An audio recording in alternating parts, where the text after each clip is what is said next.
Buenos días. Disculpen. ¿Qué O tal? Buenos días. Buenos días. un problema técnico.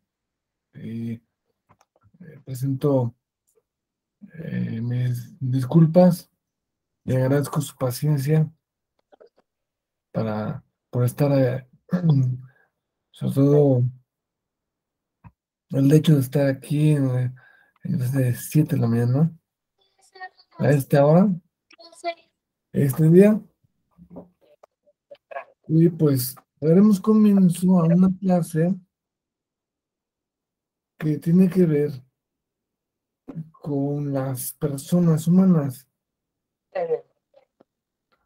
Esta clase es, es de parte del el cuarto diplomado en comunicación electoral y se llama ética electoral digital.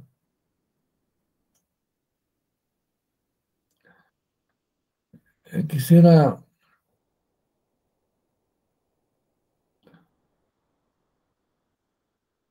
compartir una ventana.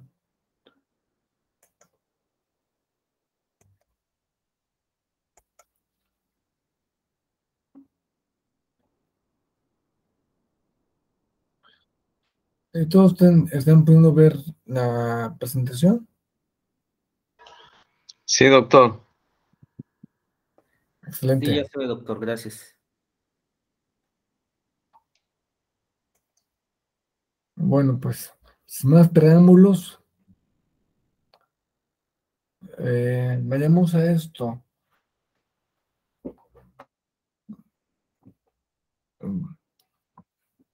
En esta clase vamos a hacer eh, un, un recorrido por los diferentes aspectos que significa la, la vida digital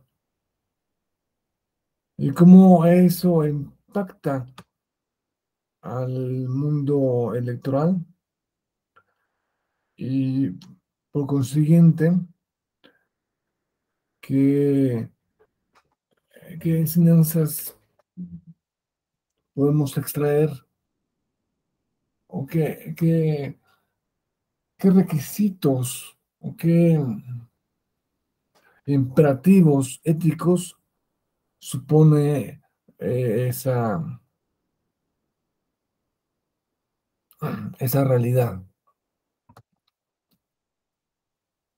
Primero empecemos hablando por, por nosotros, por los seres humanos, por cómo somos, cómo lo hacemos para comunicarnos, cómo lo hacemos para fundar una sociedad, cómo lo hacemos para eh, ponernos todos de acuerdo. Primeramente, eh, quisiera comentar que el ser humano está diseñado genéticamente para relacionarse con poca gente. Pues sí, ya veremos que lo propio del ser humano es más bien relacionarse con unas pocas decenas de personas. Nos parecería una broma que alguien nos dijera que va a ser una fiesta con sus mejores 10,000 amigos o con sus 10,000 amigos íntimos. si acaso alguien tiene 3 o 2 amigos íntimos. Hay gente que no tiene ni uno. A pesar de que Facebook tiene un número máximo de amigos de 5,000 personas. Oye, eso creo que ya cambió, pero hasta hace muy poco, si tú tenías más de 5,000 amigos, ya dejabas de ser una persona normal, ya pasabas a ser un artista o un político, algo así, ¿no? Eh, la gente normal no tiene más, según Facebook, no tiene más de 5,000 amigos. Ustedes revisen cuántos amigos tienen en Facebook. A lo mejor tienen 500, 800. Pero de estos amigos, ¿cuántos? ¿Cuántos realmente son amigos? Para eso, en esto está el conocido como número de Dunbar. Número Dunbar es el máximo de amistades que puede tener una persona. 150.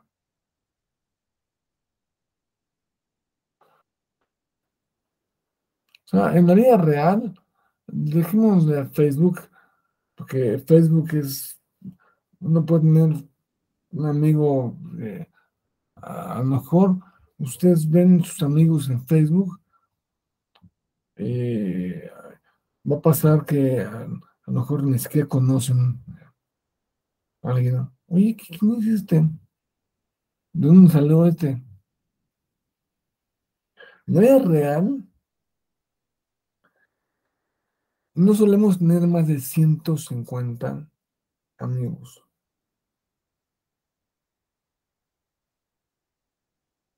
En nuestra familia que suele ser una familia grande, que si solo invitáramos a nuestras reuniones, voy a invitar únicamente a la boda, a mi boda o al bautizo de mi hijo, voy a invitar solamente a mis parientes. Y tus parientes son todos tus tíos, tus primos, tus papás, tus abuelos, tus sobrinos, a lo mejor es un 80 personas.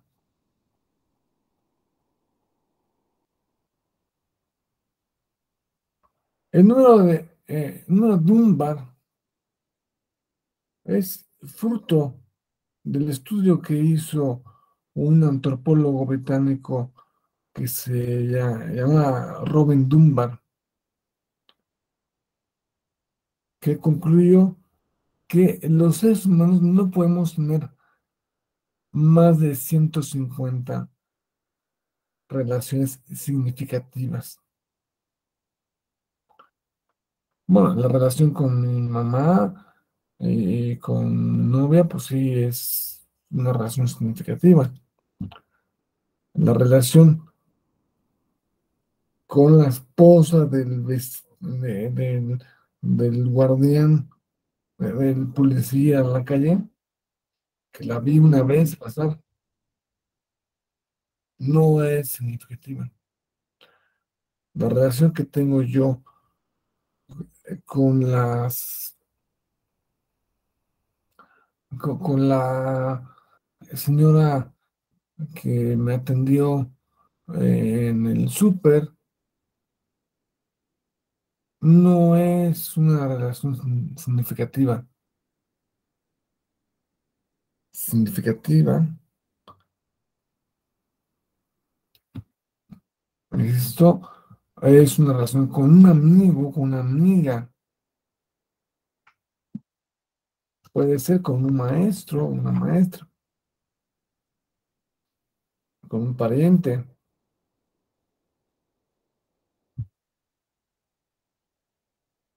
Entonces, Rumen Dunbar, se dio cuenta de que eh, no, no es posible. Fíjate, yo nunca me había puesto a investigar esto, pero pues, hay alguien que sí, ¿no? Ahora sé que hay especialistas para todo. Y pues a alguien se le ocurrió preguntarse cuántos amigos puede tener alguien en la vida. Y se dio cuenta de este número, pero le dio una base científica. El límite está impuesto por el tamaño del neocórtex del cerebro. El neocórtex es el cerebro cognitivo, el cerebro que piensa, la parte del cerebro que piensa, y su capacidad de procesamiento de datos. No somos tan veloces para procesar tantos datos. No sé si ustedes estén en un chat de la escuela, de de su trabajo. A lo mejor en el chat hay 70 personas. ¿Y qué es lo que pasa? Que todos los días alguien cumple años. Todos, todos los días eh, a alguien le pasa algo fantástico. Todos los días alguien se gradúa. Todos los, todos los días. Entonces, es cosa de estar en el chat todo el día para ver, mira, fulanito o fulanita, es su cumpleaños hoy. Vamos a felicitarla. Ah, Perengano, su hijo, acaba de terminar la primaria.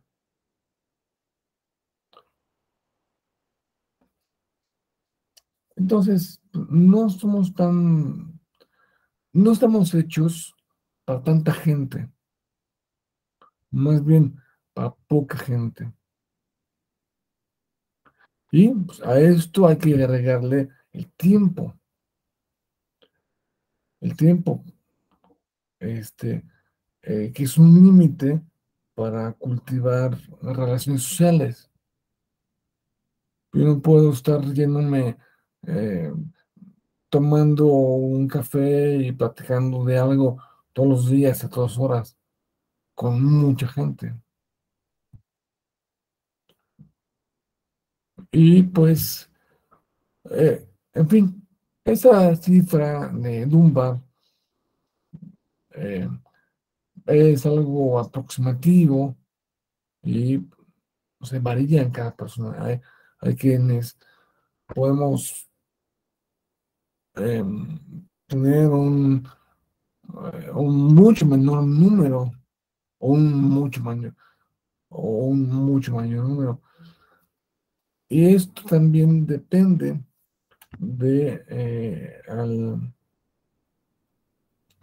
de, eh, de cuánta gente, si es a la vez o si es a lo largo de tu vida. Si es a lo largo de tu vida, a lo mejor 150 se me hacen pocas, pero 150 al mismo tiempo se me hacen muchas. Muchas personas, pero a lo largo de la vida no convivimos con todas las personas. O sea, en un mismo momento no convives con todas las personas que vas a conocer en toda la vida, sino con las personas que convives en em, eh,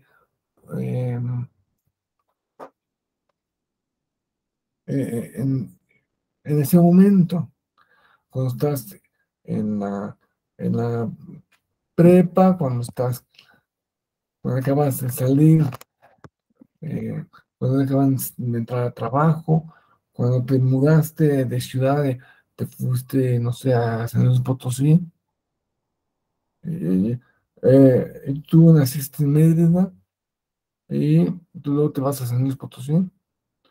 Tus amistades de Mérida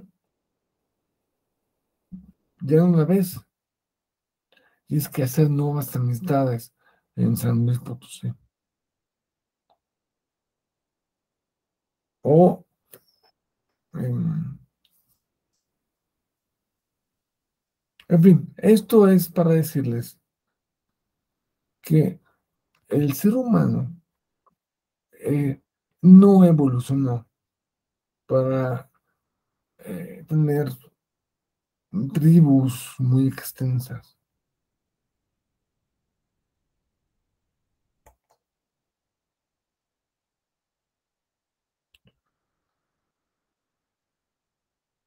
Y más bien, lo que pasa es que eh, a lo mejor hay personas, muchas personas que tienen 10 amigos. De esos 10 amigos, así, más o menos cercanos, son 5. Y mm, totalmente una confianza total con 3 y eh, confidente, absolutamente eh, una persona que da absoluta confianza, quizás solamente uno o dos. Pero ¿qué pasa? Que vemos a nuestro alrededor, a donde veamos, la sociedad es de más de 150 personas. No sé en qué ciudad viven ustedes. Yo vivo en la Ciudad de México con 22 millones de habitantes.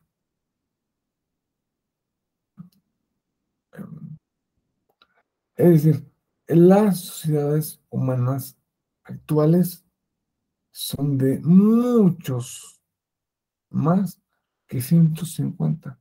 ¿Qué pasa? ¿Por qué fue eso? ¿Por qué es eso? ¿Cómo puede ser posible?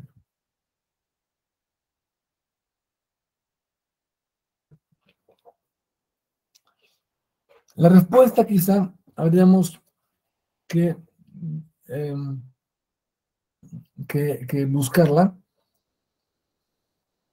en lo que un historiador israelí, profesor de historia de la ciudad de la Universidad de Jerusalén, llama la revolución cognitiva. Revolución cognitiva es algo que pasó a nuestra especie, a la especie de Homo sapiens, hace entre 90 y 70 mil años. En ese periodo, o sea, hace mucho tiempo,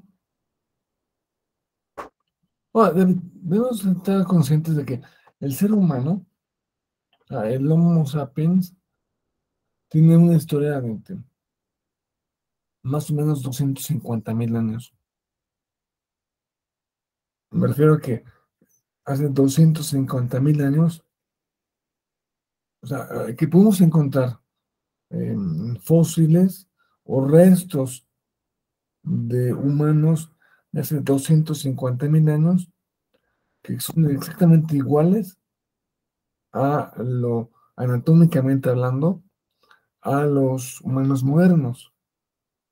O sea, si tú te vas a hace 250 mil años y traes una persona de esa época y la vistes y la bañas más o menos podría pasar por cualquiera. No es, no sería,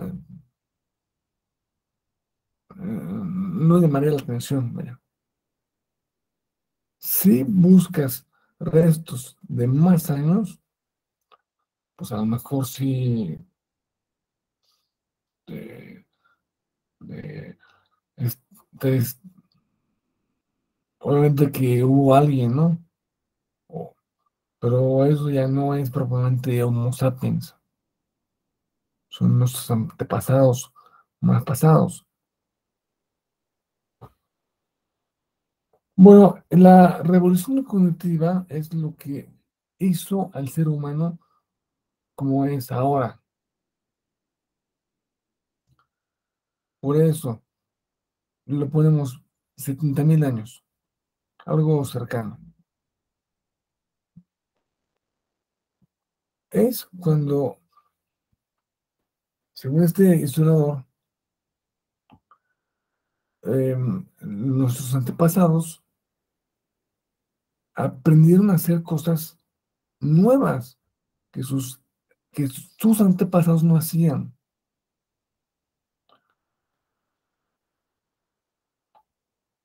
Empezaron a tener, a sepultar a sus muertos, porque los animales por lo general no sepultan sus muertos.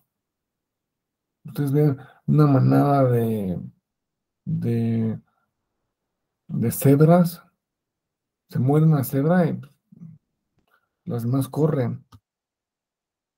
El ser humano, en cambio, se muere un ser humano, hombre, hay que, hay que hacerle a un rito anterior, mm, y posteriormente depositar su cuerpo en una tumba o hacer algo con su cuerpo, quemarlo. Entonces, esto en la revolución cognitiva también, aparte de sepultar a muertos, empezamos a tener una cosa que no tenía ningún otro ser, ningún otro animal, y es un pensamiento simbólico, un, que se refleja en un lenguaje simbólico.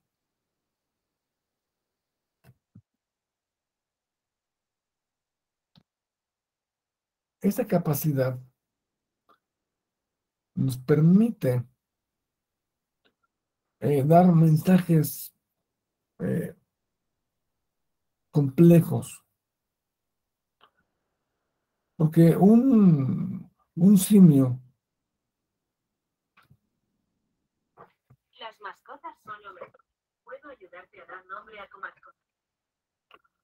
un simio, un simio sí tiene algo de lenguaje, o sea, sí, algo parecido al lenguaje, pero es, em,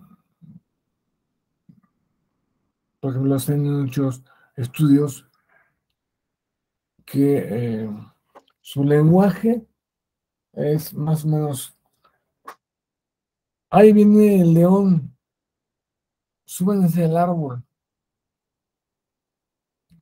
o sea, un grito, una señal fonética que expide uno de ellos, que cuando la oyen los demás, inmediatamente se suben al árbol para huir del león. O ahí viene el águila, bájense del árbol, porque las águilas también, también pueden ser peligrosas. Nosotros podemos decir, ahí viene el león, sube el árbol, o ahí viene el águila, bájate del árbol. Sí, pero puedes decir cosas mucho más complejas. puedes decir cosas que no pasan aquí y ahora. Pues fíjate que el otro día, cuando estaba caminando por el río, antes de que se hiciera de noche, me encontré con un león. Entonces, lo que hice fue correr al río para resguardarme. Pasé el río y me subí a un árbol, ¿no? O podemos decir cosas así como, oye, me da más miedo los tigres que los leones. Eso no es una cosa que, eso me da más miedo los tigres que los leones. Se refiere a un estado interno que tú no puedes ver. Tú no puedes ver si me da más miedo o si me da menos miedo. Simplemente tienes que hacer caso. Es algo totalmente subjetivo. Pero no podría ser si no tuviéramos el lenguaje simbólico. Esta capacidad simbólica nos permite comunicarnos a través de códigos abstractos. El lenguaje es un código abstracto que comparten las demás personas.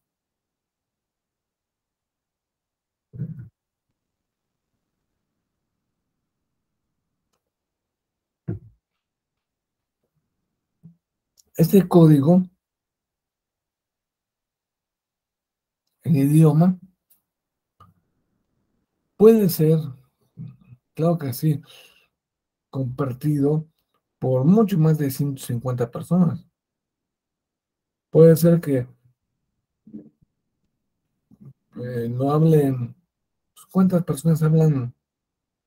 Es más, un idioma que solo hablan 150 personas, puede ser que es un lenguaje ya en extinción casi, muy diferente a los 400 millones de personas que hablamos español, a los 500 millones que hablan inglés,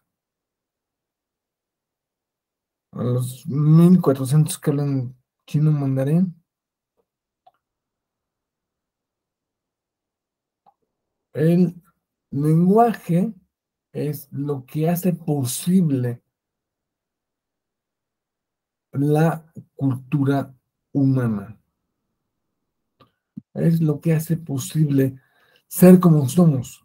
No seríamos como somos si no fuera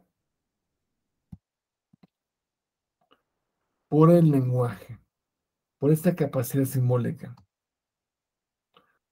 Ese es el origen de la cultura humana. La cultura humana que permite hacer un dibujo de algo que, pues, yo espero que ustedes entiendan que es un toro, un toro que lleva encima de él, en su lomo, lleva una ciudad.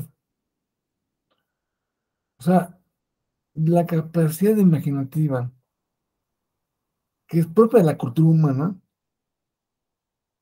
no podría ser si no fuera por esa revolución cognitiva, si no hubiera sido por esa revolución cognitiva que tuvimos hace tanto tiempo. Esa revolución cognitiva también nos permitió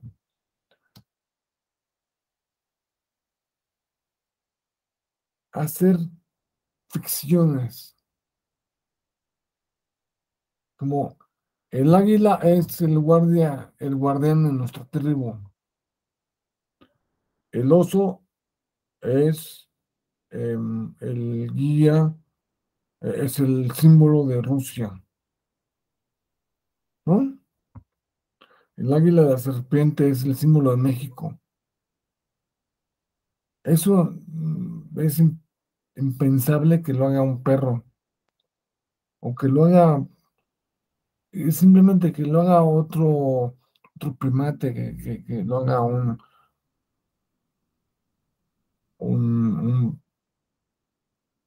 otro tipo de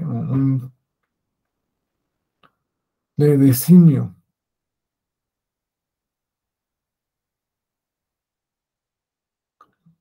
Estas ficciones son las que construyen nuestra cultura. Y nuestra cultura es la que nos permite, ¿no? Es una cosa que se puede extender entre muchas personas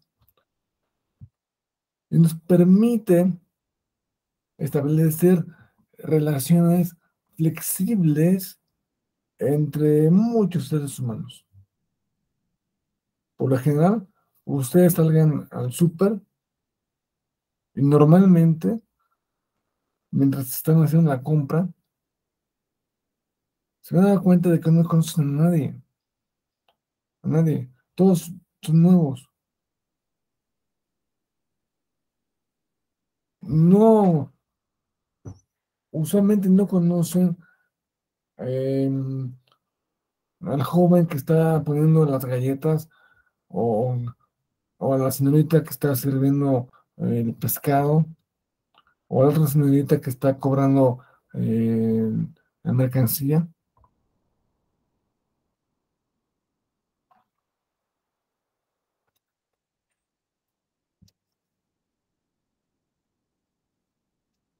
O ustedes salgan al metro o a la calle. Por lo general no se van a encontrar a alguien conocido, mucho menos a un amigo. No, lo normal es encontrarte con puros desconocidos. Pero con todos ellos vamos a hablar. Oiga, señorita, me da medio kilo de, de pescado. Oye, joven, ¿sabe dónde están las galletas, Marías? Oiga, señorita, ¿le puedo pagar con tarjeta o solamente con efectivo? Entonces, el lenguaje nos permite tener o fundar eh, relaciones de cooperación, de coordinación entre muchas personas. No tiene que ser mi amiga la señorita para cobrarme el mandado. No tiene que ser mi amigo el señor para decirme dónde están las galletas Marías. No, basta. Sí, en el pasillo 3, en el pasillo 3. Ahí están las galletas. Ok, muchas gracias. Incluso tenemos la costumbre de a todo el mundo decirle hasta luego, hasta luego. Literalmente, yo pretendo que luego nos veamos. Hasta luego. Cuando lo normal es que ya, cuando digo hasta luego es nunca espero volver a verte. A lo mejor si te veo mañana o si te veo el próximo jueves, pero no te digo, no es algo que me inquiete ni es algo que me preocupe si nos vemos o no nos vemos.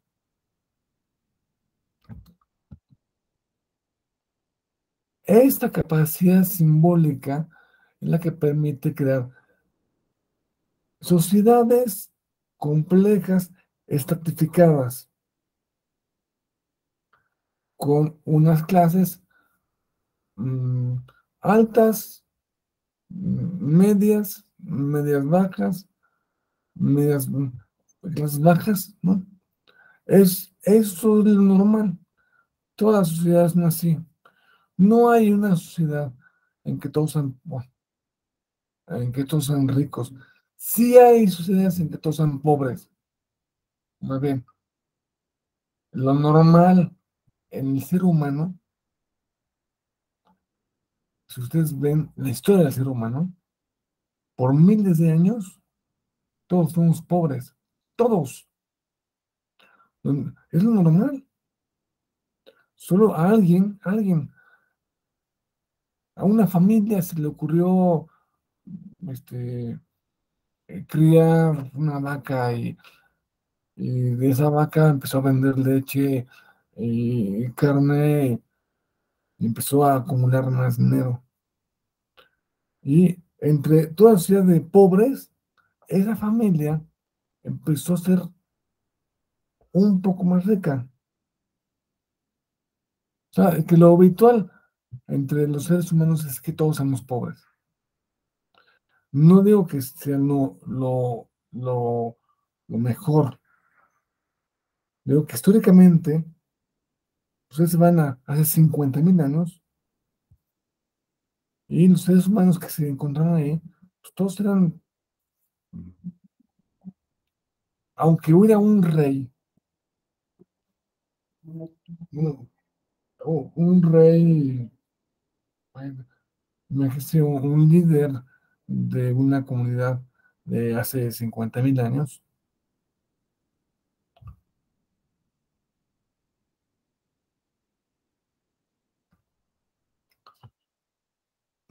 el mexicano más pobre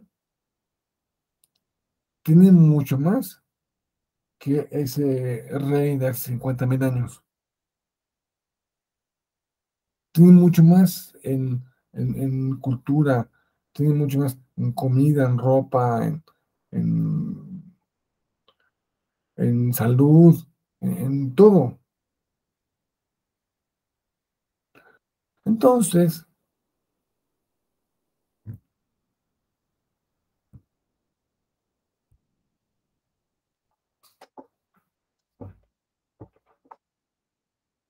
decíamos que las ficciones nos son útiles para la estratificación de la sociedad. ¿Por qué? Porque son útiles para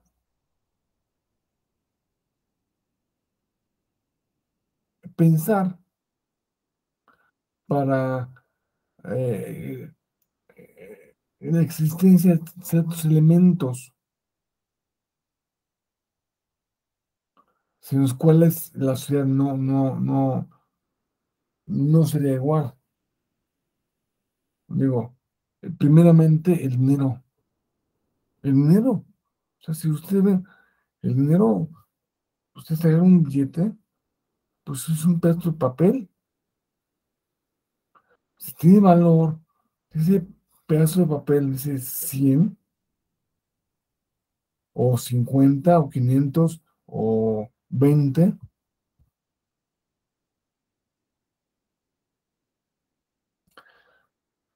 yo puedo ir a cambiar este billete por ciertas mercancías. Pero yo cambio, lo que yo estoy cambiando no es el valor del billete en sí mismo, no tiene casi ningún valor. Es un símbolo de riqueza. Un billete de 100 pesos dice que aquel que lo tiene una riqueza de 100 pesos.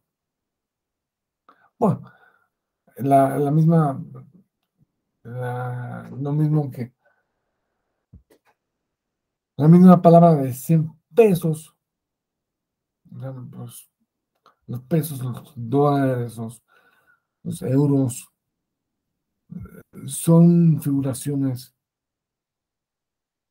que son más bien como una simbología matemática que otra cosa. Pero ahí vienen cosas como la soberanía o la nacionalidad, bueno, el nacionalismo, la religión, la representación pública. Estamos muy acostumbrados a pensar en esos términos. Pensamos que es algo, que la representación pública, o sea, nuestro presidente me representa. Esa representación es algo, algo como algo que puedo yo tomar en las manos, que la soberanía es algo, cuando la soberanía no es nada, es un invento, es una ficción. Una sociedad anónima es una ficción.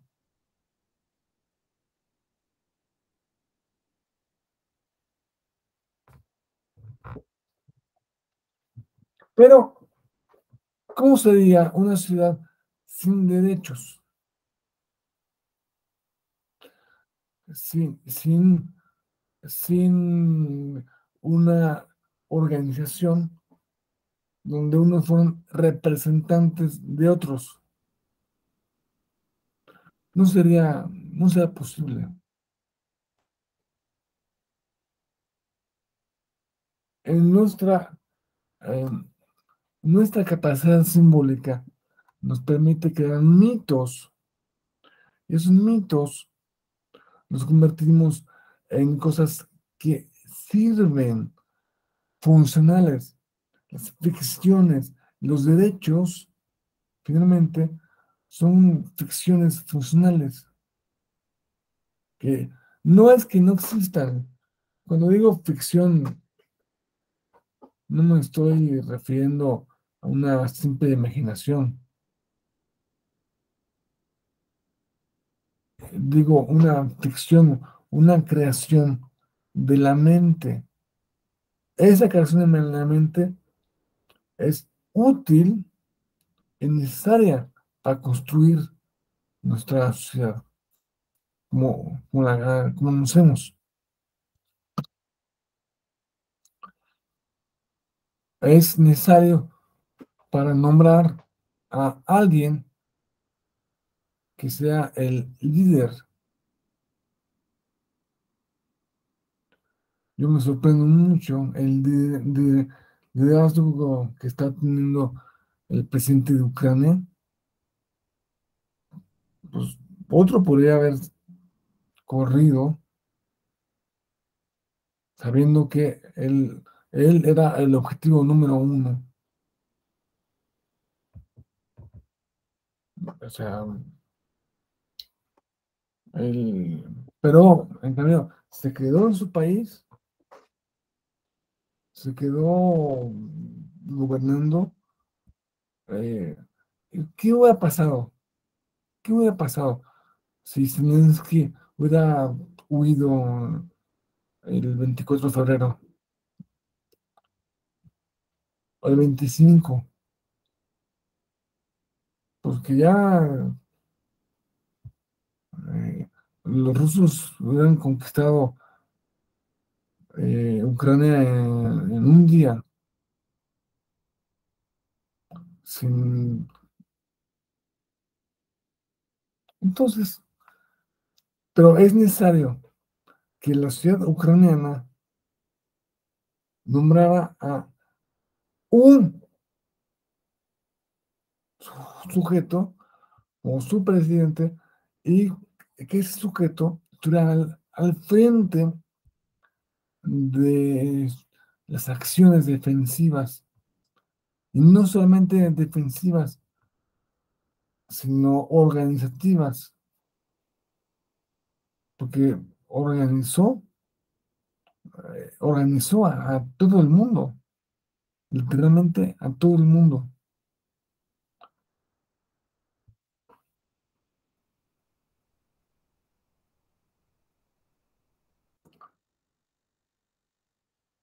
Y este es el secreto del poder.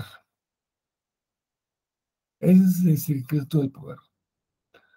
Aquí, si queremos buscar el origen último del poder, lo tenemos que encontrar en nuestra capacidad simbólica. Porque alguien lo lo nombramos como presidente. ¿Por qué?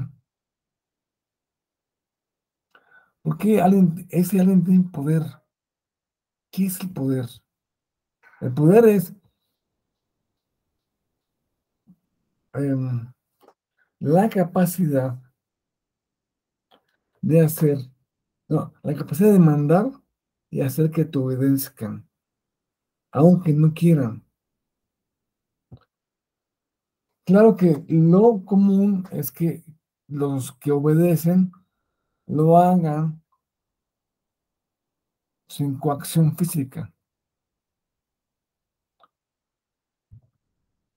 Eh, eh,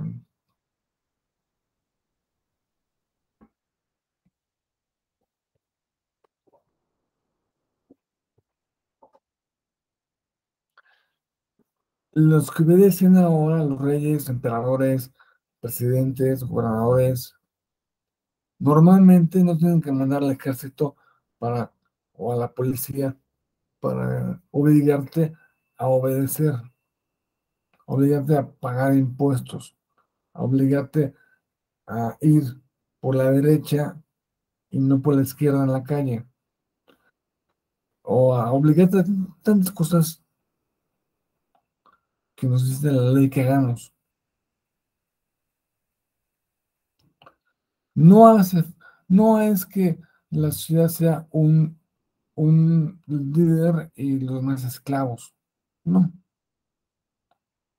por lo general estamos convencidos, obedecemos por convencimiento. Y es una cosa interesante porque se ha descubierto que hay una parte del cerebro que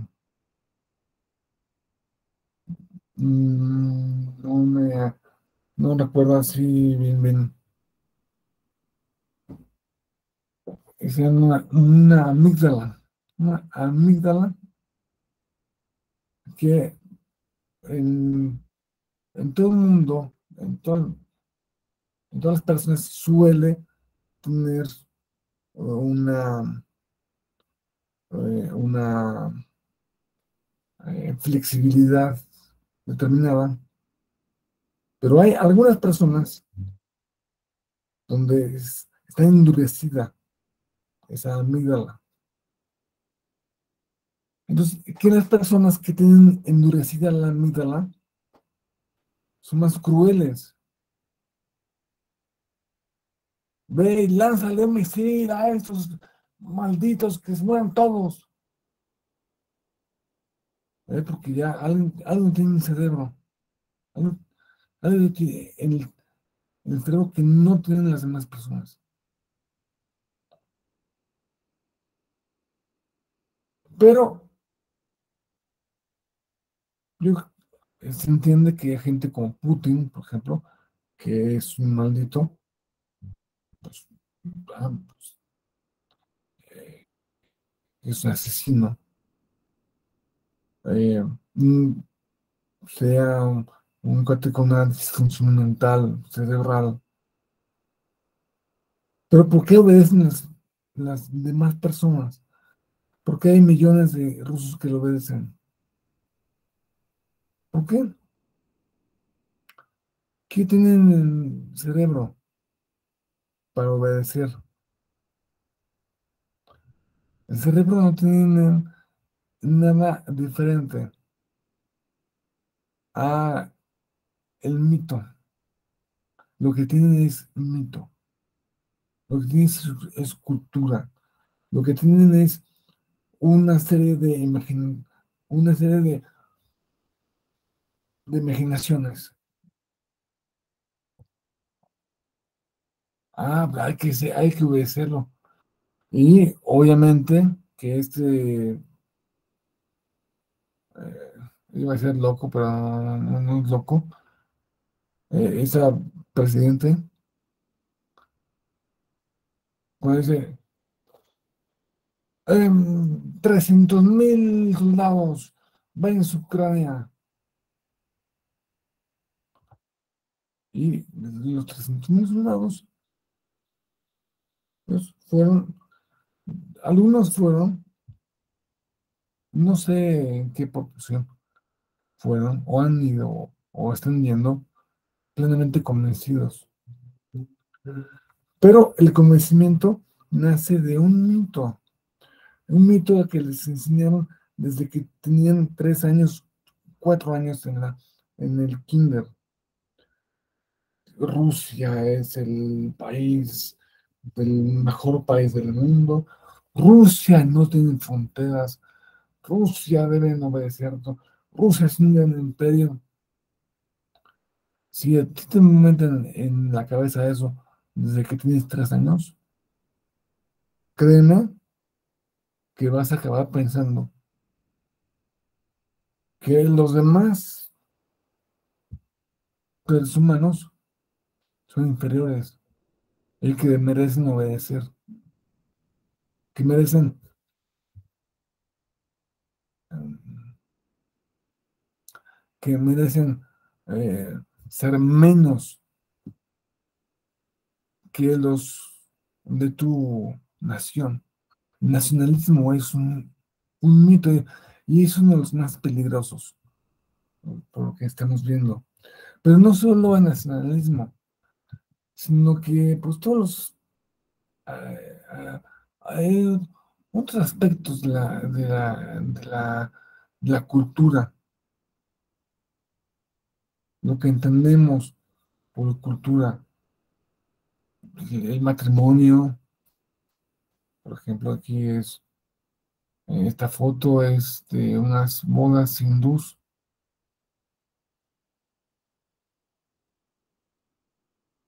em,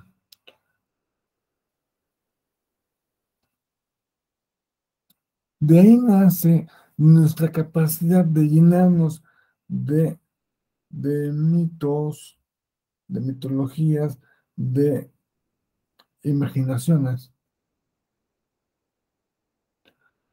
Es de donde nace no solo la cultura, la ciudad, la civilización y el Estado. El Estado.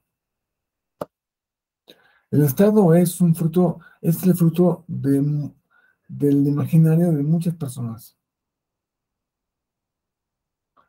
Pero finalmente, en sí, no es más que imaginación.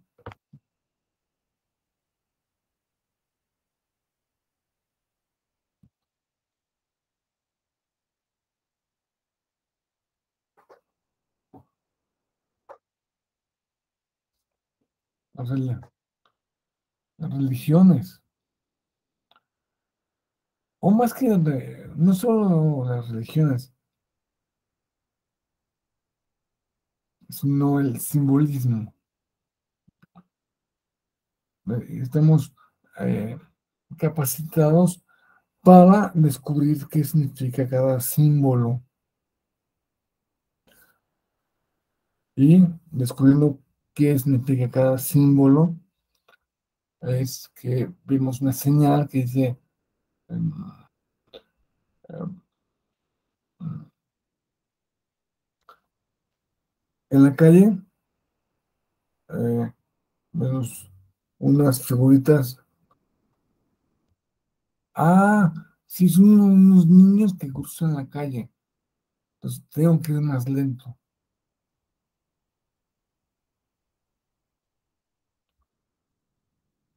O una figura de un cigarro con un tache.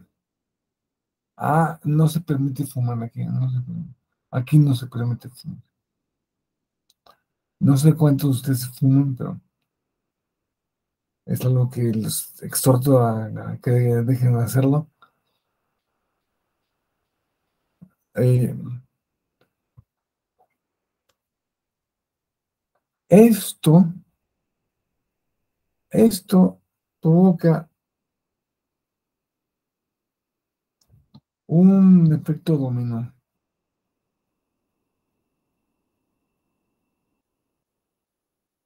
Un efecto dominó que vamos a dar, vamos a hacer una pequeña pausa en este momento.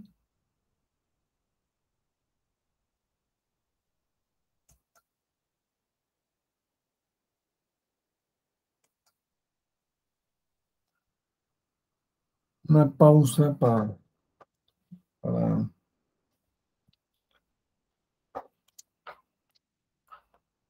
eh, para tomar pues, un café o lo que sea, tomar un poco de oxígeno. ¿Qué tal, no? Regresemos en unos minutos.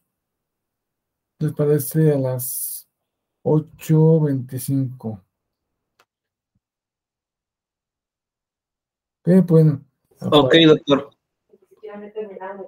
pueden apagar sus cámaras. 8:25 nos vemos.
Bueno, ya estamos de regreso.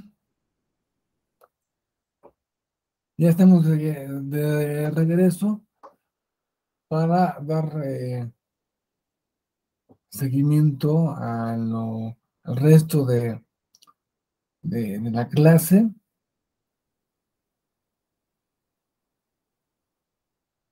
Este, Gracias, doctor. y pues veíamos lo importante que es para nuestra cultura esa capacidad simbólica que lleva- es lo que origina el lenguaje, lo que se refleja en arte, lo que está en el centro de eh, de muchas creencias que fundan la sociedad.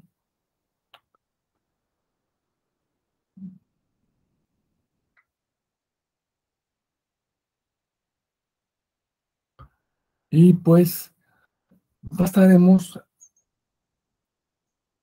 a analizar otro aspecto. A ver, tenemos que hacerlo rápidamente. Otro aspecto del ser humano,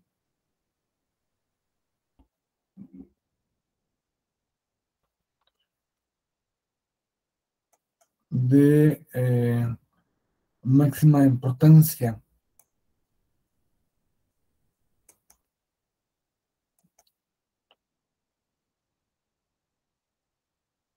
como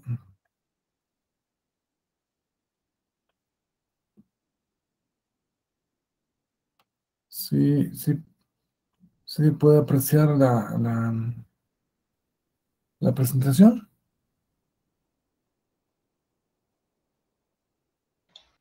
Sí, doctor. Muy bien. Este aspecto que vamos a ver rápidamente es la libertad. ¿Tenemos libertad o no tenemos libertad? Primero, para, para, para,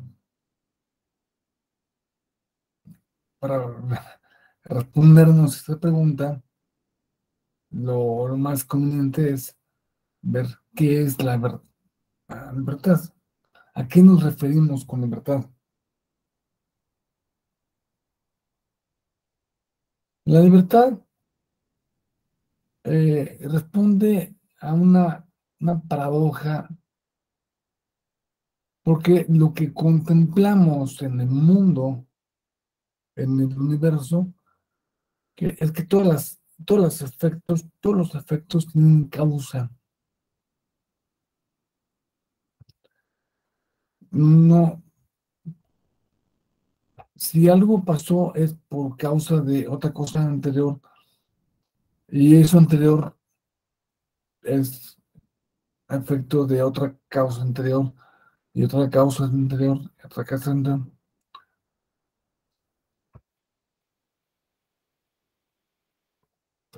No puede haber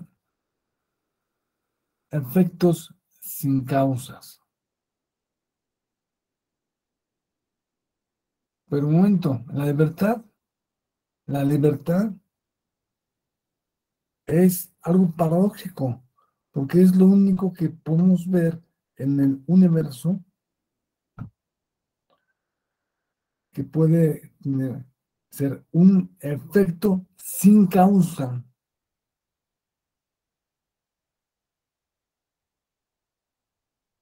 Lo propio de la libertad es no tener causa, es que no haya causa.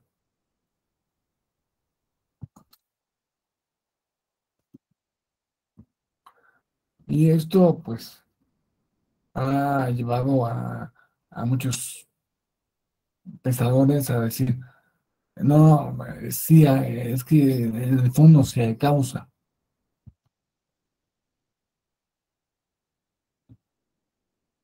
Sí hay causa y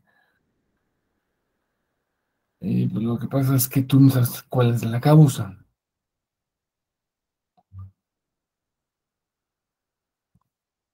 El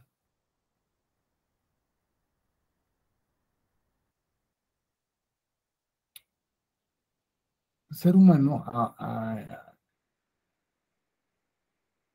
se ha descubierto también que eh, todas las decisiones que tomamos, o casi todas, que toma nuestro cerebro conscientemente, ya fueron decididas por nuestro cerebro inconsciente. Entonces, en nuestro cerebro consciente parece que nos libre, pero ¿es libre en nuestro cerebro inconsciente? ¿Hay libertad en la inconsciencia?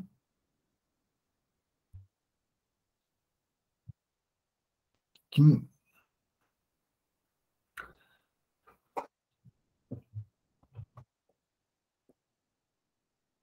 en el ámbito del derecho,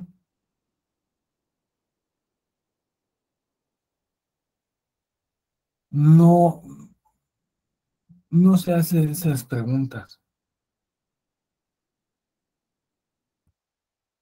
Si es realmente, si esta decisión la tomaste plenamente libre, con con tu consciente e inconsciente libremente, no es algo que esté ni siquiera en la discusión. Porque en derecho, la libertad es algo que se entiende de modo, eh, de modo, mm, eh, es el reverso, o sea, se entiende al revés. No se entiende que eres libre, o más bien, se presume que eres libre. Si tú dices que no fuiste libre en algún acto, tienes que demostrar, tienes que demostrar que te obligaron o que por algún otro motivo no, no tuviste los elementos suficientes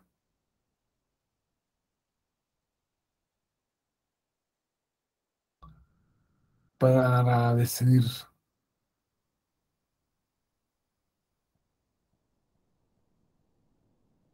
Y es la mitad de la mitad, les digo, de las normas electorales van dirigidas hacia eso, van dirigidas hacia procurar garantizar la libertad, el mayor grado de libertad de las personas en la toma de la decisión del voto.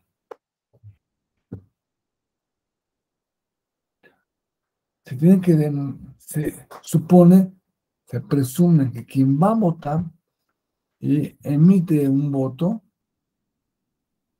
ese voto es válido porque ese fue emitido libremente.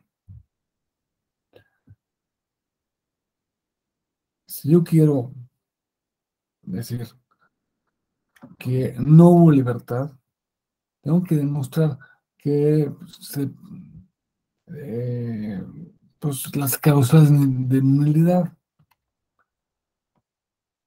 eh, que hubo compra de votos o que hubo presencia de un cuerpo armado en la casilla. o que estaban obligando a todo el mundo a votar en un sentido determinado, en fin.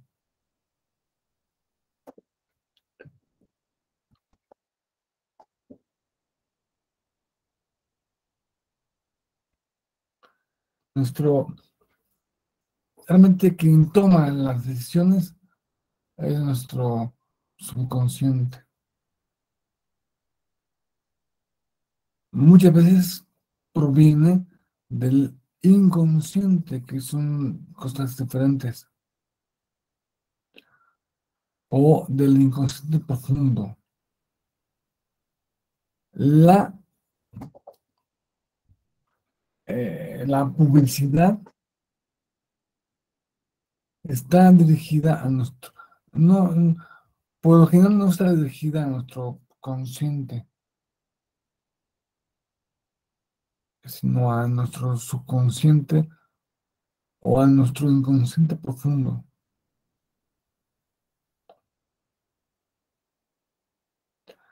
Por eso, esta es la razón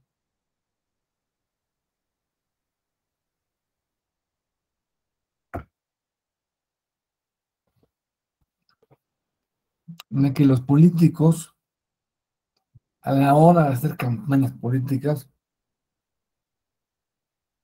apelen no a motivos racionales que están en el consciente, sino a motivaciones irracionales que están en lo más profundo de tu inconsciente.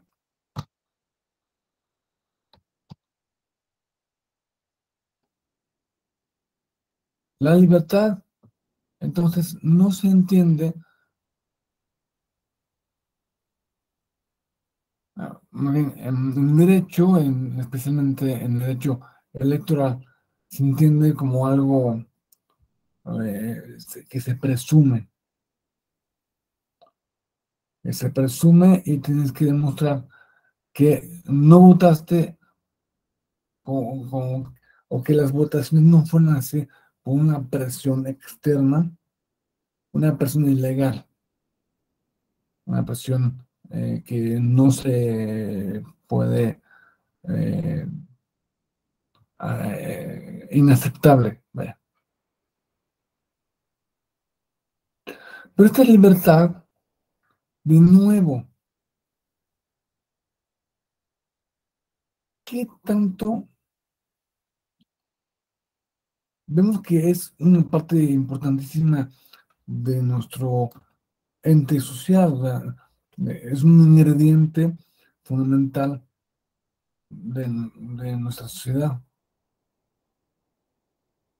Una sociedad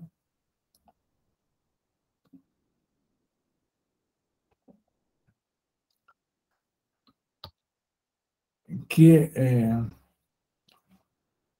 comenzó por el invento de, como veíamos hace unos momentos, de lenguaje,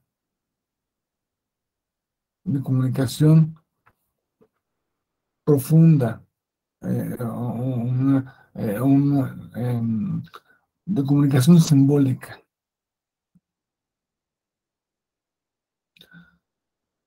El mejor invento de la humanidad no es el fuego,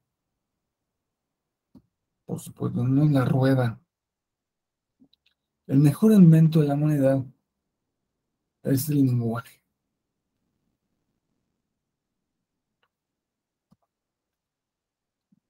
El, las, muchos, por no decir que todos, los adelantos científicos, religiosos, culturales, de, de primer orden que tiene la humanidad, han sido acompañados por una revolución en el lenguaje. El adelanto en la humanidad El adelanto en la cultura es el adelanto en el lenguaje, en la comunicación.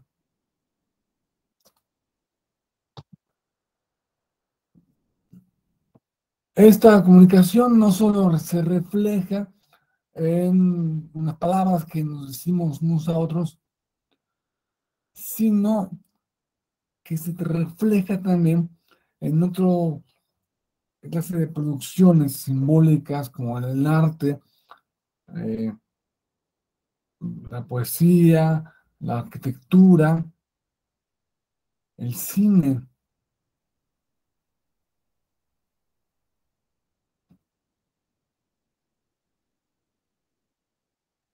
Y nos ha llevado a todo eso, nuestra capacidad lingüística.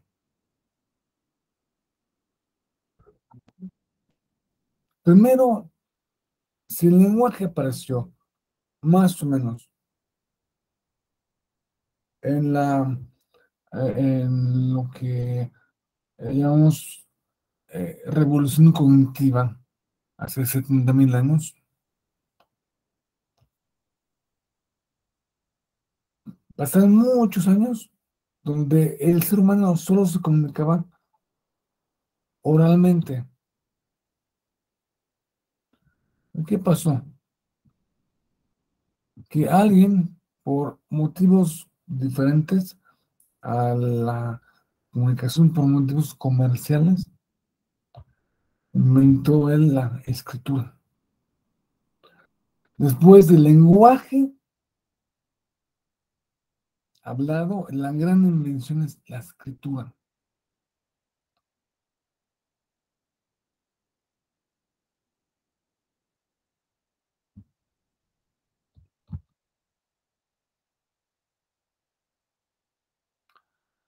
A ver, eso es una correspondencia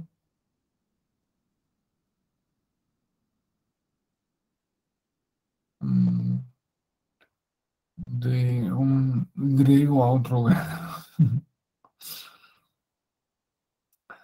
La correspondencia es algo, es otro elemento. Primero aprendimos a hablar, luego aprendimos a escribir, luego aprendimos a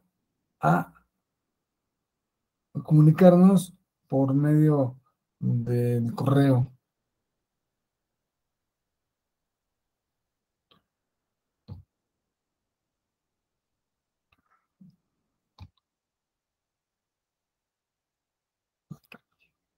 La correspondencia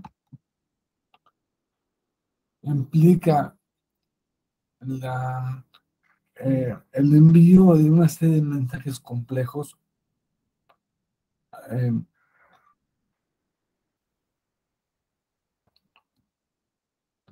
a través de un medio, un medio eh, que por lo general requiere de una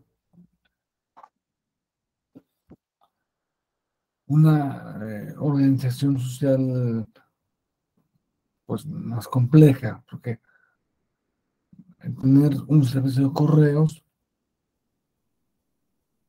significa que es algo muy moderno.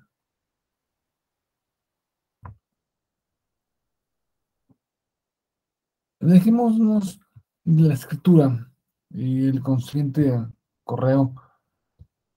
Vamos al siguiente gran hito en la evolución del lenguaje, de la comunicación.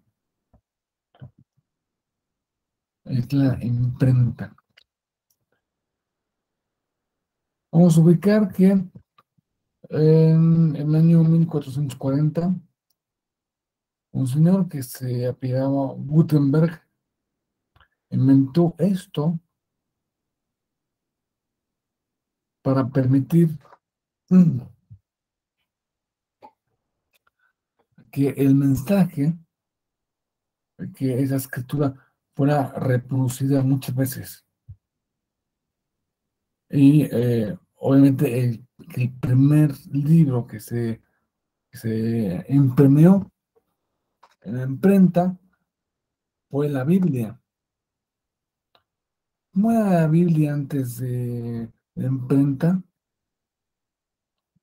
Bueno, pues los monjes en sus monasterios copiaban cada uno de los versículos, de los capítulos, de los libros que componen la Biblia. Pero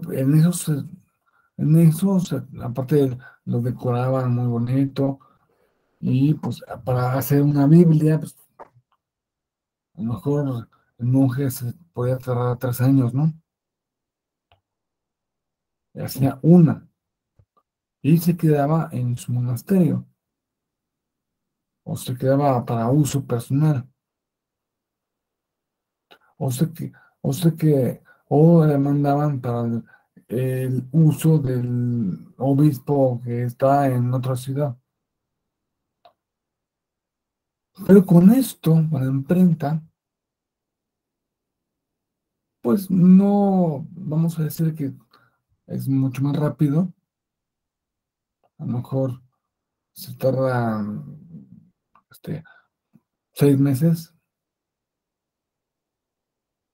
porque es poner las letritas letra por letra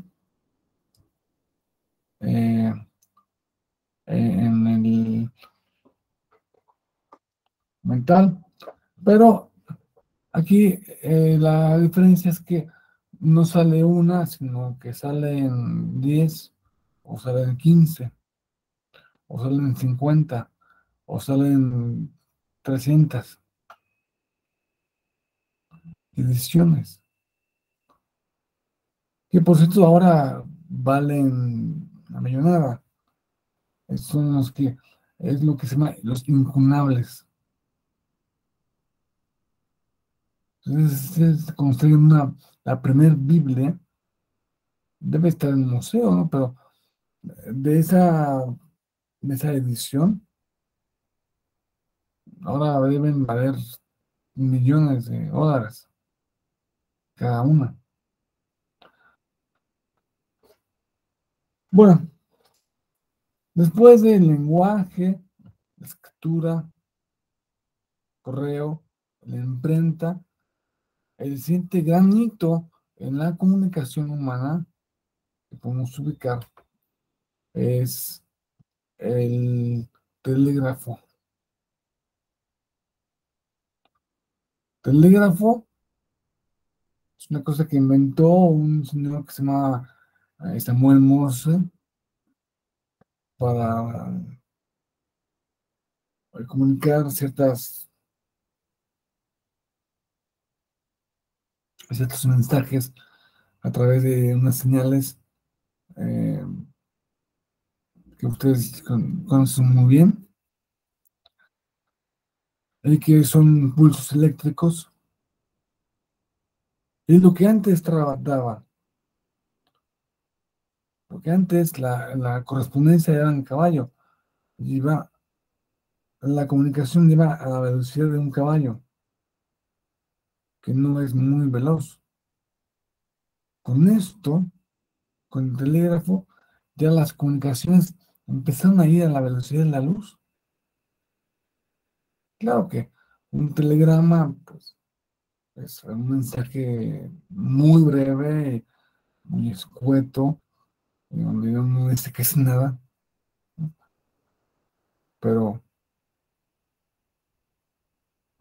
eh, en fin, eh,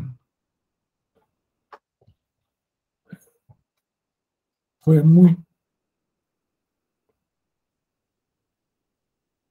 fue muy importante. Sí, el telégrafo se inventó, Morse lo inventó en 1836. A México llega en la época de Porfirio Díaz llega en 1851. Llega antes que lo que llegó a España. Fíjense, en muchas cosas América Latina va más adelantado que la misma Europa. No, y la primera línea de telégrafos fue entre la Ciudad de México y el pueblo de Note- Nopolucan, Puebla. El primer telegrama fue entre México y Nopolucan.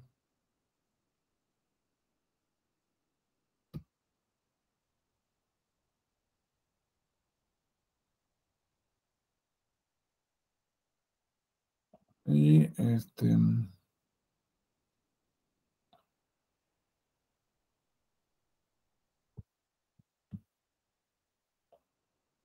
decía que en 1851, pues, si ustedes tienen historia, en México el presidente no era Porfirio Díaz en ese momento. En 1851 todavía no, todavía ni siquiera acaba de pasar la invasión eh, estadounidense, nos acaban de quitar la mitad del territorio, todavía no era la intervención francesa, y creo que más bien el presidente ha de haber sido uno de estos liberales que fue um, como Ford o Arista, uno de ellos. El hecho es que el momento en que Porfirio Díaz llegó al poder, ya llegó a un país comunicado, más o menos comunicado, y él iba a aumentar mucho las comunicaciones, sobre todo a través del ferrocarril.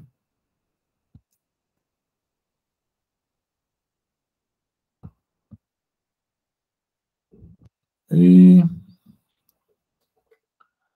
el siguiente gran hito, ustedes se pueden imaginar, que se inventó casi al mismo tiempo, el telégrafo.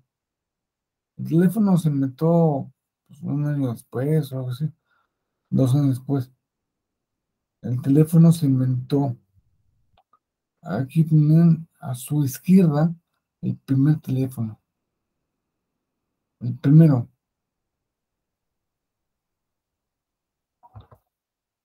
que se inventó por un italiano que se llamaba Antonio Meucci, y luego le quitó la patente un gringo, Alexander Graham Bell. Todo el mundo piensa que el inventor fue Graham Bell, pero no, fue Meucci. De hecho, en un Congreso de Estados Unidos, en 2002, reconoció que había estado mal dada la patente que le dieron a Graham Bell, que la patente realmente era para Meucci. Bueno, esto, o sea, 200 años después, pues, no tiene.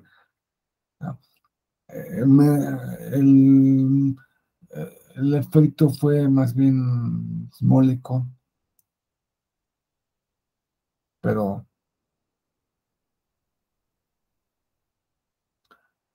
fue un acto de honestidad, al menos.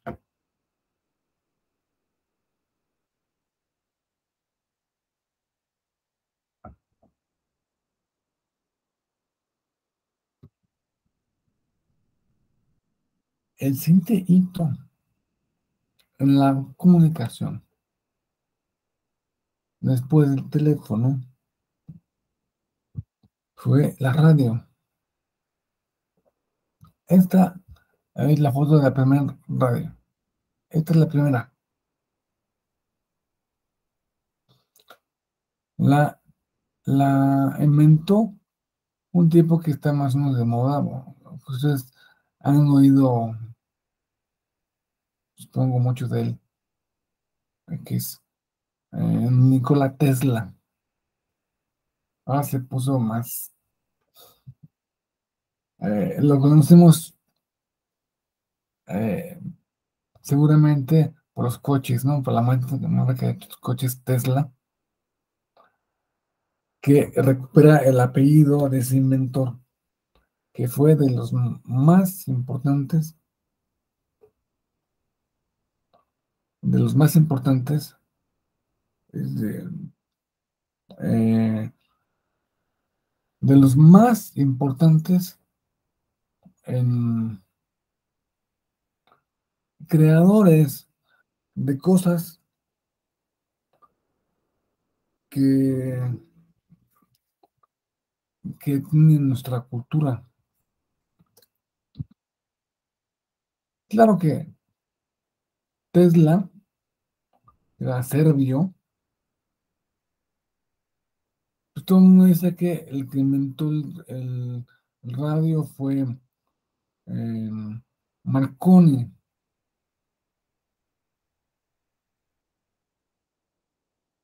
pero Marconi,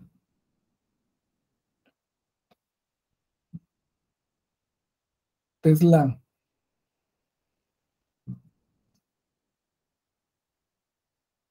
presentó ante la oficina de patentes a ese invento en 1900,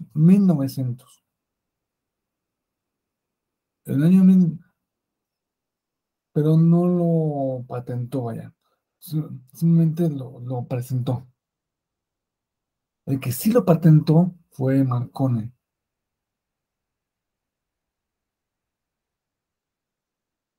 y es algo que ha sido muy importante en la comunicación. Pueden ustedes ver cómo la comunicación va aumentando bueno, en la cultura, en los adelantos, son de la mano con la comunicación. El bueno, el siguiente gran hito es la televisión. Esta es la primera televisión de un sujeto que se llama John, John Logie Baird,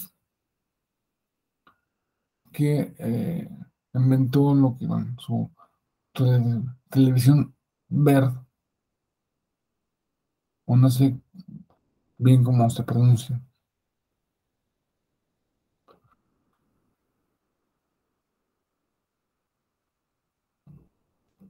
Era algo muy diferente a lo que tenemos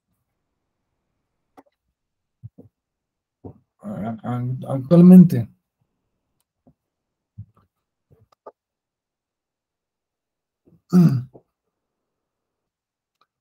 Y pues,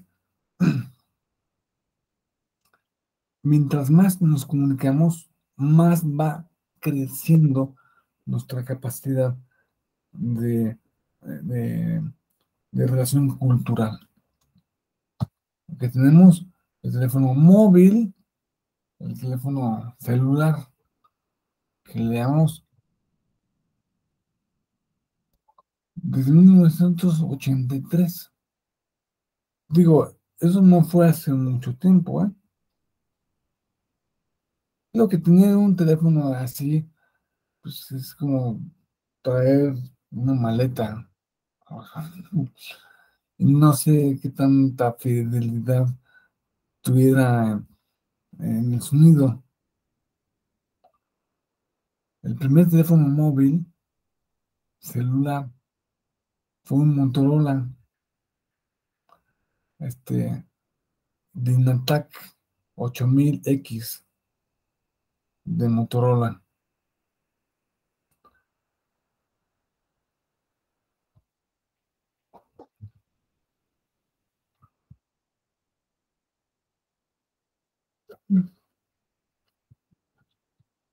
El siguiente fue el fax en 1984. Pues, ¿qué es? Eso sí es una tecnología prácticamente descontinuada.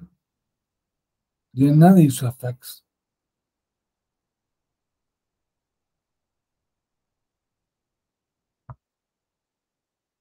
Pero fue importante en su momento. Ahora ya ha sido totalmente sustituido por Internet. Por Internet. O sea, todo lo que hacía el fax, cualquier cosa que hiciera, ya lo hace Internet.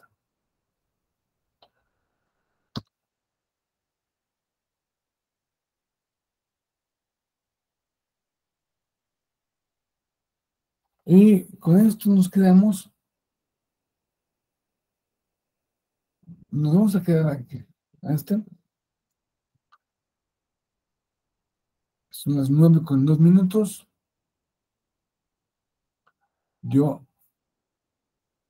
espero verlos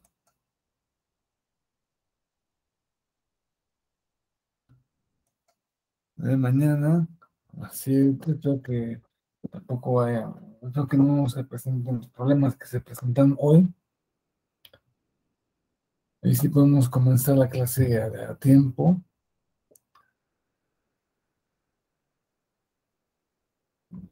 Y pues me despido. Aquí los convoco, eh,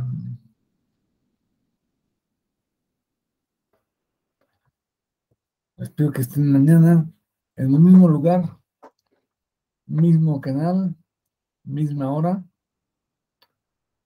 para seguir viendo este interesante tema. Muchas gracias, Carlos. Gracias, doctor. Buen día a todos. Mucho gusto, doctor. Buen martes a todos. Nos vemos mañana. Hasta luego. Hasta mañana. Hasta luego.